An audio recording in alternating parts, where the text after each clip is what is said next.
আত্মপ্রকাশ ঘটেছে নতুন ক্রীড়া সংগঠন বাংলাদেশ জেলা ও বিভাগীয় ক্রীড়া সংগঠক অ্যাসোসিয়েশনের। লক্ষ্য দেশের ক্রীড়াঙ্গনকে দলীয় প্রভাব মুক্ত রাখা। সেজন্য যোগ্য লোকদের বসানোর তাগিদ দিলেন তামিম ইকবাল। আর প্রধান অতিথির বক্তব্যে খেলোয়াড়ি জীবনের রাজনীতিতে না জড়ানোর আহ্বান জানান বিএনপি নেতা হাফেজ উদ্দিন আহমেদ। দেশের ক্রীড়াঙ্গনকে এগিয়ে নিতে আত্মপ্রকাশ ঘটেছে নতুন এক সংগঠনের। বাংলাদেশ জেলা ও বিভাগীয় ক্রীড়া সংগঠক অ্যাসোসিয়েশন নামে এই সংগঠন দলীয়করণ মুক্তের কথা বলে ক্রীড়া ক্ষেত্রগুলোকে সমৃদ্ধ করার আহ্বান জানায়। অনুষ্ঠানের প্রধান অতিথির বক্তব্যে সাবেক ফুটবলার ও বিএনপি নেতা হাফিজ উদ্দিন আহমেদ সাকিব আল হাসানের উদাহরণ টেনে সতর্ক করেন সবাইকে।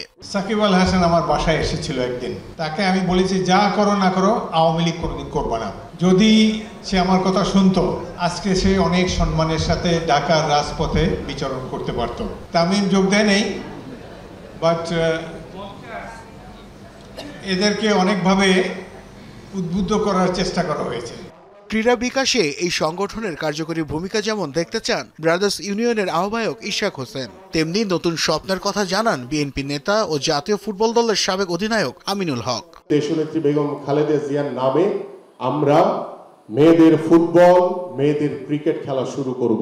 নতুন করে বাংলাদেশের ক্রীড়াঙ্গনের মাধ্যমে প্রত্যেকটি শিক্ষা প্রতিষ্ঠানে আমরা কোচ নিয়োগের মাধ্যমে নতুন করে কর্মসংস্থানের ব্যবস্থা করা হবে।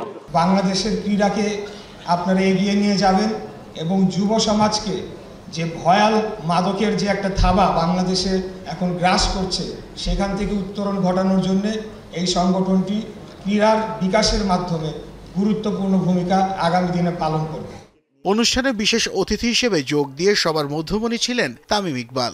বিসিবির নির্বাচন ঘিরে যখন চলছে নানা মেরুকরণ, তখন সাবেক অধিনায়কের পরিষ্কার বার্তা, যারা যোগ্য ক্রিকেট বোর্ডকে রিপ্রেজেন্ট করার জন্য, বা ওটা জেলা থেকে হোক বিভাগ থেকে হোক, যাদের বেসিক ক্রিকেটিং আইডিয়াস আছে, যাদের একটা স্বপ্ন আছে যে আমি বাংলাদেশ ক্রিকেটকে এই জায়গায় নিয়ে যেতে চাই, আমি এটাই রিকোয়েস্ট করব যে তাদেরকেই সিলেক্ট করা হোক। যদি আসলে আমাদের স্পোর্টসে কোনো কিছু ডিফারেন্স করতে হয়, তাহলে আমাদের চিন্তায় ডিফারেন্স করতে হবে আর আমাদের ডিসিশন মেকিংয়ে ডিফারেন্স করতে হবে।